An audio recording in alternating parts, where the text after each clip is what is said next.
Welcome back to Ṛkṣa-vibhāvana, the tropical Vedic podcast, where we take a closer look at the astrology of the week ahead. Our focus is the week of January 11th through January 17th, 2026. As we enter this week, we move fully under the solar fire. This is a week defined by combustion, a condition in which planets draw so close to the sun that their independent expression is temporarily overpowered by the intensity of the solar principle as it manifests through Capricorn. Mercury is combust, Venus is combust, and Mars is of course also currently combust, but exalted in the sign of Capricorn. This is not a quiet configuration. This is a high-pressure system within the psyche that calls for careful, strategic handling. The Sun in Capricorn is the patient but enlightened builder that brings to mind the anecdote of the three stonemasons. This story goes that once a traveler came upon a construction site where workers were cutting large granite blocks. The visitor approaches three different stonemasons and asks each of them the same question. What are you doing? The first mason replies in a grumpy, tired voice, I'm cutting these cursed stones. It's hard work. The sun is hot and I'm barely making a living. The second mason, looking up briefly, responds differently. I'm cutting a block of granite to a specific shape and size, as per the blueprint requirements. And then the third mason, with a smile on his face and a light in his eyes, looks up at the towering structure and proudly proclaims, I'm building a great cathedral to glorify the Almighty God. Saturn's genius as manifest through Capricorn resonates unmistakably with the long-term vision of the third mason. Here, labor is transfigured by meaning. The weight of the stone does not disappear, nor does the heat of the sun lessen, but the work is no longer experienced as mere exertion. It becomes participation in something that exceeds the self. This is the sun in Capricorn at its most luminous, the capacity to endure effort because the soul understands why it endures. Saturn does not ask us to work blindly. He asks us to align our discipline with a vision that sanctifies the task. But first, a note on combustion. Combustion does not destroy a planet. It purifies and concentrates it. And it's exactly this concentration that features so prominently in the weeks ahead. Under combustion, our inner faculties are no longer free to wander. They are pulled inwards and refined and subordinated to a deeper purpose. Here, three fundamental capacities are undergoing solar testing in the next few weeks. Mercury, our thinking, speech, and interpretation capacity. Venus, our relating, valuing, and capacity for cohesion and emotional connection. Mars, our will, drive, and capacity to act. Mars, exalted in Capricorn, remains powerful, but even this power must answer to the sun. What this means is that words carry consequences.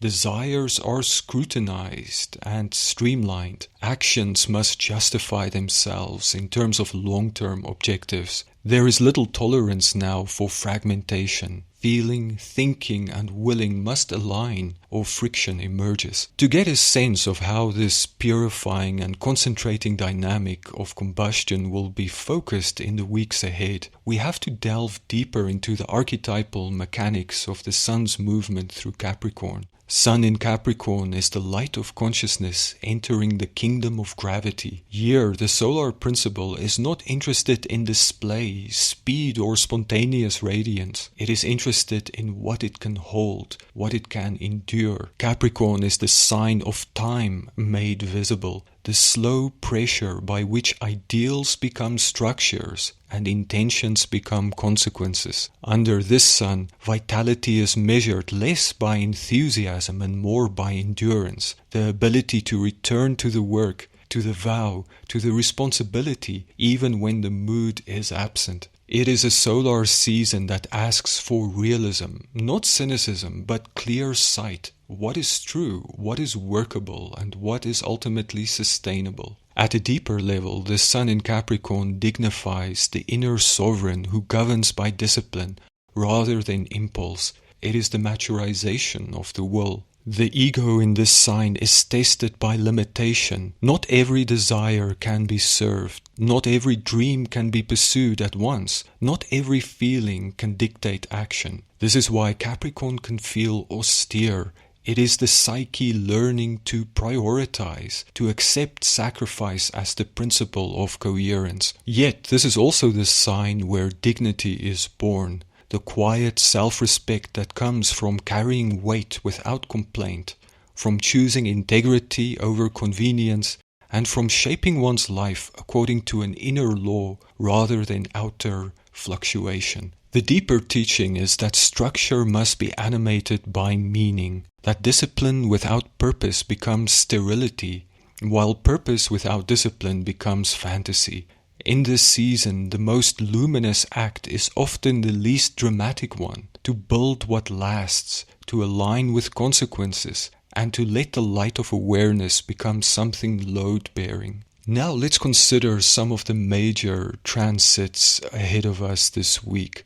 The week opens still resonant with Mars opposite Jupiter, which peaked on the 10th of January. I often refer to this dynamic as the crowbar. Mars provides force, Jupiter provides amplification. Together they create leverage, the ability to multiply effort far beyond its apparent size. Under combustion, however, this leverage becomes especially potent and especially dangerous. A small action now can have outsized effects. Poorly placed effort can strain the whole structure. This is not a week for brute force, it is a week for precision. Capricorn reminds us the crowbar only works when placed at the fulcrum. Around the midweek, Mercury opposes Jupiter, stretching thought, belief, and narrative. Ideas expand, perspectives widen, but Mercury is still combust, meaning clarity is present yet fragile. This is a powerful configuration for rethinking assumptions, revisiting long-term strategies, and testing the truth of beliefs. But this is not yet the moment for final pronouncements and announcements. Let insight grow without forcing closure. Let the mind stretch without claiming certainty. On the 15th of January, Venus trines Uranus, offering relief within the pressure. Here something loosens and clearly opens up. Values realign. Attachments shift. A relationship, desire, or financial pattern suddenly reveals where freedom lies.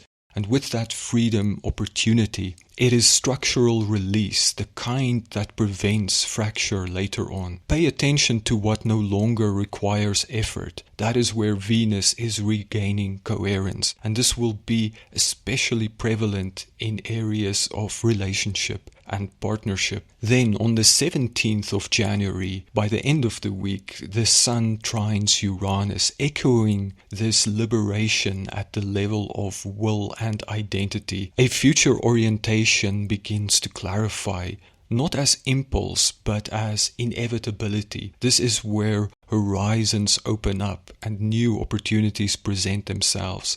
Something new wants to emerge, but it's waiting for the proper container. And so the stage is set for the new moon in Capricorn on the 18th of January. More on this in our next episode. If navigated wisely, the week ahead and the new lunar month that follows presents astrological weather ideal for building capacity. Yes, taskmaster Saturn is at the helm, but Saturn does not rule in order to diminish life. He rules in order to make it durable. What is cultivated now may not yield immediate reward, but it will bear weight. This is the season in which strength is accumulated quietly through repetition, restraint, and the willingness to stay with what is unfinished.